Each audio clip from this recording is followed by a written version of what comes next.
नमस्कार। मातृभाषा सबकी प्यारी होनी चाहिए, क्योंकि जन्म के बाद जिससे सर्वप्रथम भाषिक आवेगिक संपर्क के द्वारा जगत जीवन से परिचय होता है और धीरे धीरे वह बढ़ता है, वो व्यक्ति जातक की माँ होती है। न माँ का कोई विकल्प है, न मातृभाषा का। एक भाषिक गोष्ठी पर विविध कारणों से अन्य भाषिक गोष्ठी अपनी भाषा थोपते चले आते हैं, जिससे अनेक भाषाएं लुप्त हो चुकी हैं। संस्कृति पर भी इसका गहन असर पड़ता है। यह बात सच है, हर भाषा के मनन चिंतन की गहराई समान नहीं होती, न उनकी चर्चा आलोचना उद्भावना अपनी भाषा में व्यक्त कर सकते हैं।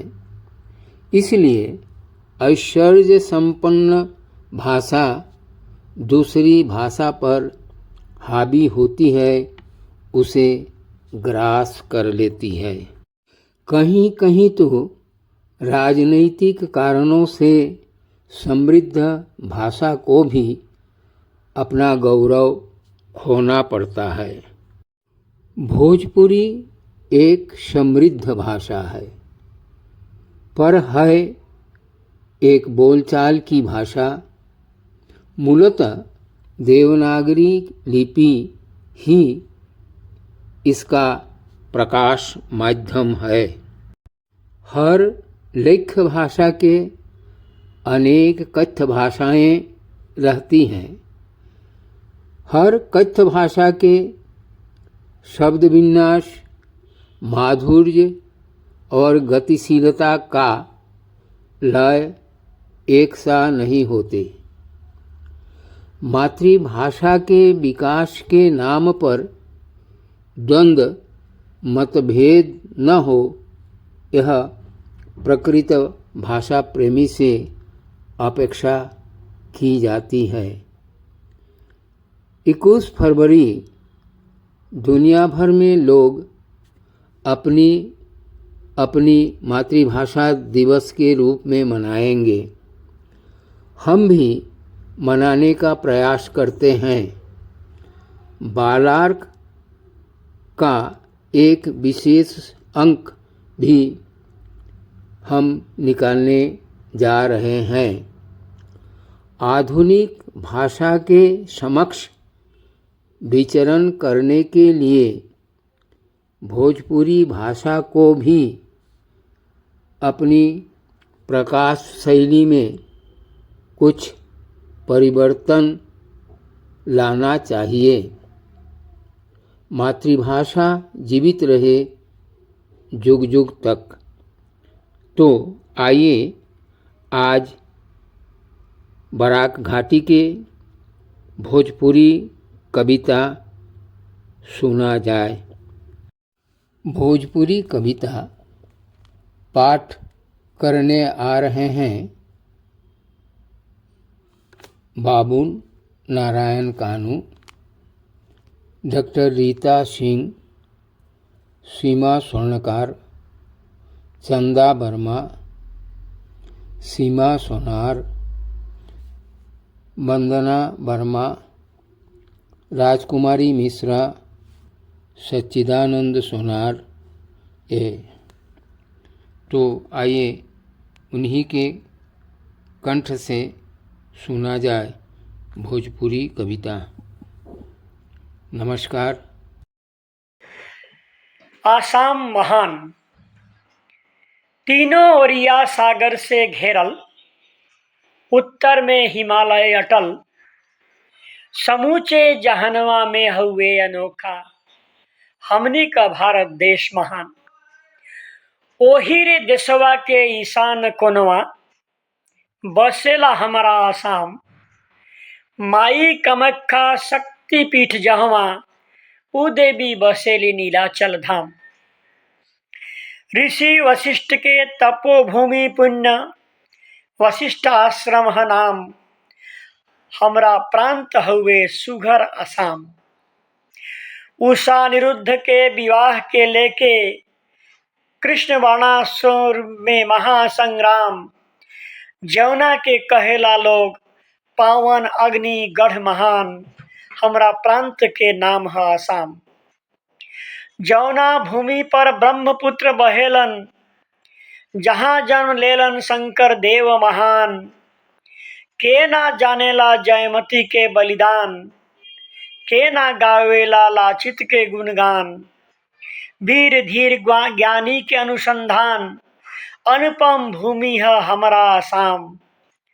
ऊंचा पहाड़ पर बाबा भुवन का धाम, मंद मंद पवन गावेला शिव गान।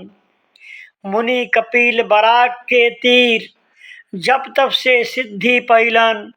बढ़ैलन जगह कसान, हमरा आसाम तोहरा के लाखों प्रणाम। नदी बराक यहाँ का गंगा पतित पावनी, मधुर धुन कल कल नादिनी।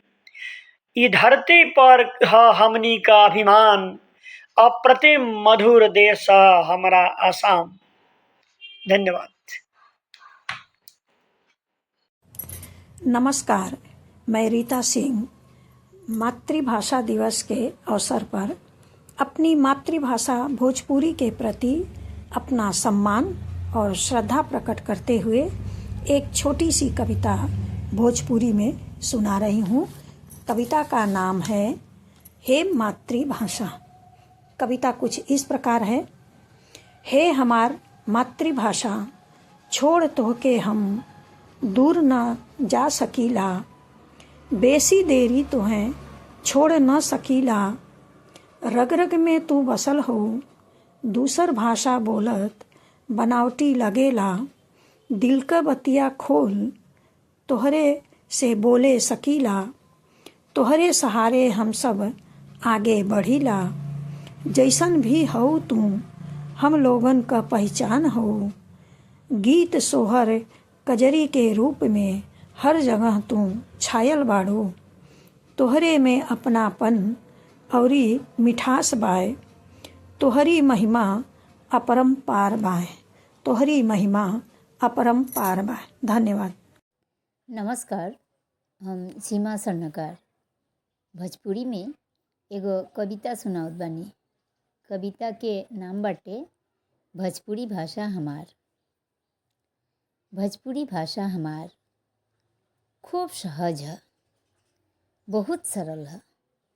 खूब सहज है, बहुत सरल है।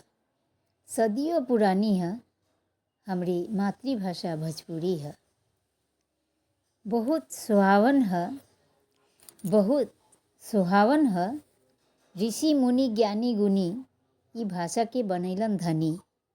ऋषि मुनि ज्ञानी गुणी ई भाषा के बनैलन धनी। भाव और शब्द का भंडार, गीत और कहानी के भरमार। भाव और शब्द का भंडार, गीत और कहानी का भरमार। लचीला ई भाषा का बहुत सुगर है झनकार, बहुत सुगर है झनकार। धन्यवाद। नमस्कार। भाव तो सबकर मन में एक ही है, बस हमनी के जब ओके भाषा में प्रकाश करीला जा तब वो अलग अलग रूप लेवेला।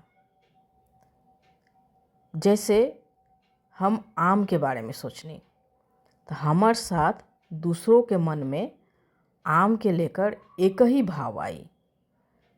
लेकिन कोई ओके आम बोलेला, कोई मैंगो बोलेला, दूसर लोग दूसर भाषा में कुछ और बोलेला। यही विषय पर हम चंदा वर्मा भाषा के ऊपर एगो कविता लिखनी है। आशा करतनी कविता छोटा होइलो से भी आप लोग के अच्छा लगी।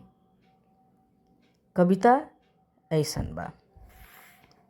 भाषा भाव त एक ह, भाव त एक ह, भाषा अलग अलग हो जाला, भाषा अलग अलग हो जाला। सब मन में एक तरंग, सब मन में एक तरंग, भाषा में हो जाला भिन्न, भाषा में हो जाला भिन्न। धन्यवाद। बोली आदमी आपन भाषा से आपन जीवन क सब सुख दुख दूसर से कह के मन जुड़ावेला। हमनी क 3 गो माई हई, धरती जन्म दे आली अरु भाषा माई। बबुआ क जन्म होला त अंगना में सोहर गाइल जाला। तिलक हरदी बियाह विदाई एक से एक गीत क धुन जाला सुनाई। मातृभाषा भोजपुरी में आजकल चारों ओर बड़ा शोर। भोजपुरी बोलले से लजाला कुछ लोग, का इहे है उनकर भाषा प्रेम। माई बोलत रहली बोली बोले टनाक से, जो नर मधुर बोलत है दगा देगा अंत। भोजपुरी हमनी क गौरव क भाषा, वही में मिटेला दिल क आशा। मातृभाषा भोजपुरी हमार मातृभाषा है। मातृभाषा हमार शान है। जन्म के बाद माई के मुख से सुन सुन हम तोतरा के बोले सीखली। माई के दुलार, माई के बोल, माई के गोद सुरीली लोरी, माई के दूध सब मीठा है। दूर कहीं जाए पड़ेला भोजपुरी भाषा सुनने में आएला। तन मन में जैसे खुशी लहराएला। भोजपुरी के लोकगीत मन क ह परम मीत। सबके आपन मातृभाषा प्यारा हो सहज जैसन। मातृभाषा के प्रणाम। धन्यवाद। नमस्कार। मातृभाषा दिवस पर आप सबों को ढेर ढेर बधाई। मैं श्रीमती राजकुमारी मिश्रा आप लोगों को एक कविता सुनाऊंगी। उसका नाम है मातृभाषा के जयगान।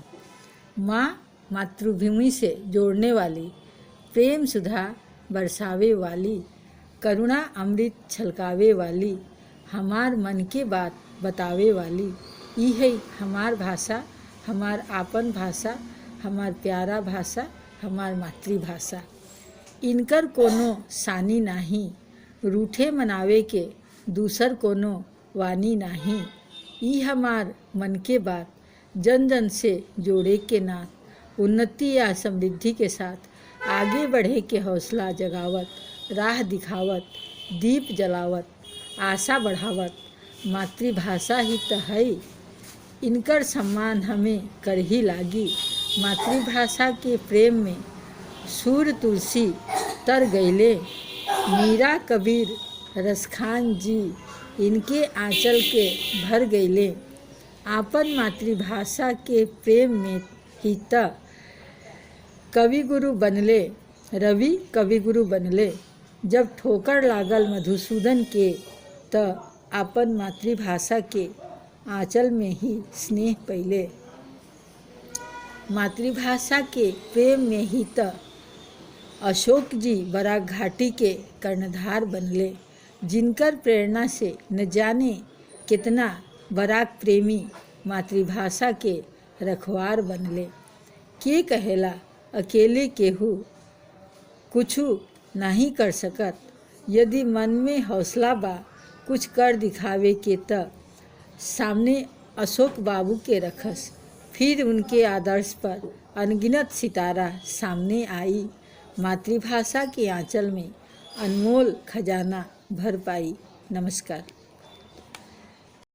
मेरा नाम सहितानंद सुनार है। मेरे द्वारा स्वरचित एक भोजपुरी कविता जिसका शीर्षक है हमार असम, उस कविता को मैं यहाँ पाठ कर रहा हूँ। कविता कुछ इस प्रकार है। हमार असम, हमार राज्य हमार काम, सबसे सुंदर सबसे प्यारा हमार असम। हर तरफ हरियाली चाय बगान, यही है हमार राज्य के आन बान शान। नीलाचल के माटी ब्रह्मपुत्र के पानी, भारतीय संस्कृति में बसेला रवानी। लाचित के स्वर्ज अमर कहानी, एनडीए पुणे में गूंजे असम के जुबानी, कल कल बहेला बरक के पानी, खासपुर है राजाओं के निशानी, मौसमी झील सोनबिल, बरसात में आवेला सबके दिल, बिहू ईद दुर्गा पूजा और छठ, हमार असम है सबके मठ। यही है हमारा कविता का समापन।